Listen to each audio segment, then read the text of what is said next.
Voilà.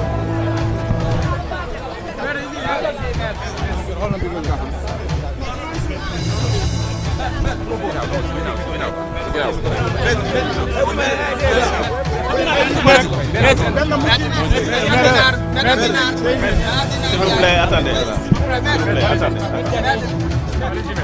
S'il vous plaît, doucement. Vous aurez droit à une version française et une version wolof. Il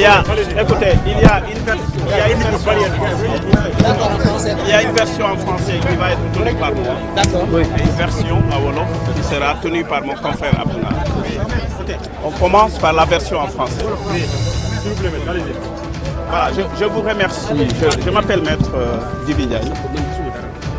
Je suis avocat à la Cour. Je fais partie du pool des avocats qui défendent M. Ousmane Sonko. Aujourd'hui, le tribunal de grande instance haute classe de Dakar, en sa chambre criminelle, a rendu la décision opposant le sieur Ousmane Sonko à la dame Adji Sarr. La décision qui a été rendue, c'est que les infractions de poursuite qui sont le viol reproché à Ousmane Sonko et les menaces de mort, ces deux infractions sont tombées. Le tribunal a considéré donc qu'il n'y a pas de viol et qu'il n'y a pas non plus d'incitation, n'est-ce pas? Il n'y a pas de menace de mort. Donc vous comprendrez que les deux infractions pour lesquelles le sieur Ousmane Sonko a fait l'objet de poursuites sont tombées. Mais le tribunal a retenu deux autres infractions contre Ousmane Sonko. Il a retenu l'infraction de corruption de la jeunesse. C'est une disposition qui est consacrée par l'article 324 du Code pénal. Et en a tiré la conséquence d'une condamnation à 2 ans d'emprisonnement ferme.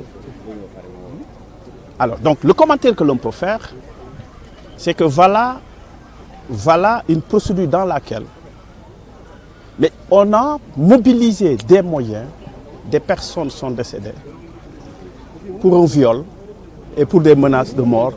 Et à l'arrivée, il n'y a eu ni viol ni mort. C'est ce que l'on dit de façon très simple, tout ça pour ça. Et comment vous appréciez les rectifications des faits? Mais oui, le tribunal est tout à fait libre et souverain d'apprécier. Et donc, il a apprécié que selon lui, ce qu'il y a à retenir, c'est justement la corruption de la jeunesse. Maintenant, maître, est-ce que Sonko sera arrêté ou pas? Ah non, mais cette décision d'arrêter Ousmane Sonko dépend du ministère public.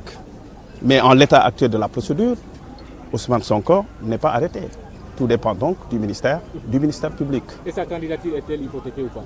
Oui, la candidature d'Ousmane Sonko, sur la base de cette décision, est encore hypothétique. C'est-à-dire 2 ans d'emprisonnement ferme suffisent à ce que Ousmane Sonko ne soit pas candidat aux élections présidentielles de 2020. Mais naturellement, les voies de recours sont encore là.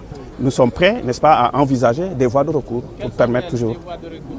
On vous avisera plus tard. Ces voies de recours, nous les gardons comme étant des stratégies de droit. Mais le jugement par contumace ne sera pas un prétexte pour ça? Mais écoutez, là également, il y a une question de droit qu'on ne vous dira pas tout de suite.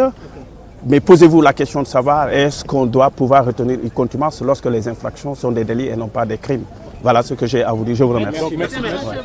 Voilà. Assalamu alaikum.